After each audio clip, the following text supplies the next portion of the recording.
I chose to use 1/2" MDF for this project for 3 main reasons. 1, it machines well on the CNC. 2, it paints well. And 3, it's easier to make the edges look nice. What limited the overall size of this project was my CNC bed. Since Bullseye is taller than he is wide, I maxed out the height and then the width landed at 28 inches wide. Remember I said that MDF machines well? Well, it doesn't look like it does here, does it? That's because I'm using an up-down bit, also known as a compression bit, and I didn't plunge deep enough on my first pass. So chalk this one up to user error. It's not a big deal though, it just took me an extra 5 minutes to sand all the edges. Once I had my 2 outside cutouts, I needed to figure out how I was going to paint them to look like Bullseye. Painting the details of the face would be difficult to do by hand and wouldn't look very good.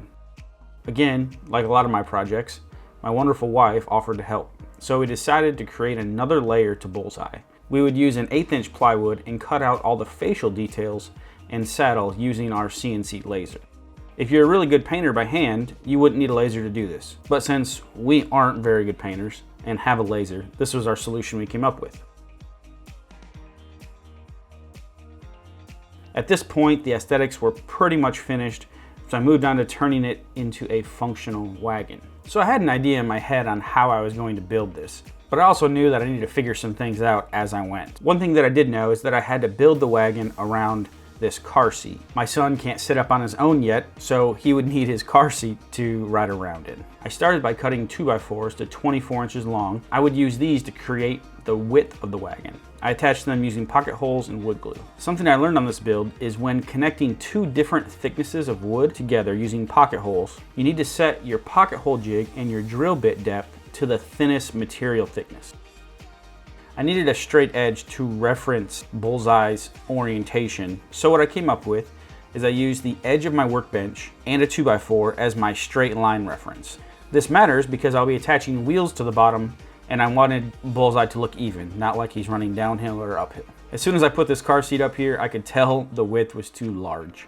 So I marked where I wanted the new width to be, and I used my circular saw and a square to remove 5 inches on both 2x4s. The square helps me get a straight cut. So this reduced my overall width from 24 inches to 19 inches. One of the things that was on my mind constantly during this build was stability. I didn't want to make it too narrow or not long enough to where it could tip over easily. So that's why initially I went with 24 inches wide. All right, so now that the overall width is determined, I could now add the second side. At this point, it was pretty wobbly. It was only as rigid as the 1/2" MDF because the 2x4s were independent from each other at this point. To fix this, I cut down a piece of 1/2" plywood and tied all the 2x4s together. This greatly improved its rigidity because now the 2x4s weren't independent. I love these types of builds where there is no pressure, perfection isn't a concern, and you can just let your creativity and problem solving run wild. If you feel the same, hit that subscribe button and the bell icon so you don't miss my upcoming builds. With a stable base, I turned my attention to how the car seat was going to be supported inside the wagon. I went through a couple different ideas. Initially, I was going to run 2 more 2x4s from cutout to cutout, just like I did it on the bottom, but then quickly realized that the weight would only be supported by the 2 MDF sides. The MDF was never meant to be structural at all, so I changed the plan for the weight to sit on the bottom plywood platform. This is where the wheels will be attached. Even though the MDF is attached to the 2x4s, which are attached to the plywood platform, the weight would be transferred straight down to the wheels. I noticed the car seat had 2 round knobs that stuck out from the rest of the car seat. So I got an idea to make that shape using my bandsaw where the vertical 2x4 would accept the car seat.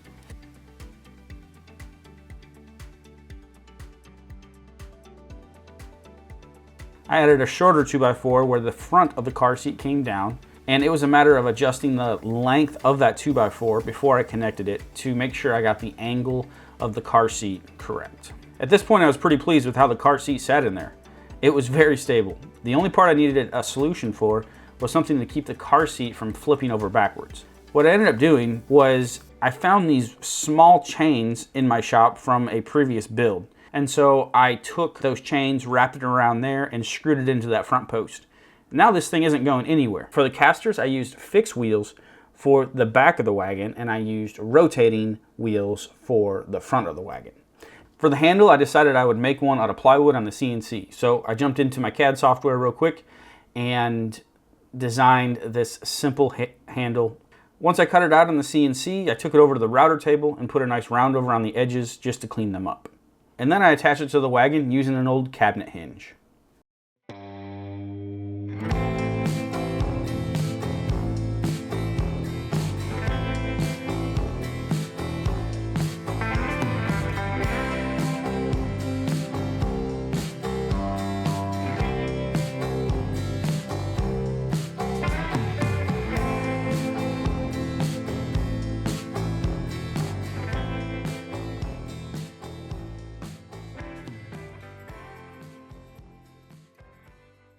Isn't he the cutest thing ever? These are seriously my favorite kind of builds. If you enjoyed watching this build process, check out this video right here where I go through the process of how I built these huge 6-foot tall letters.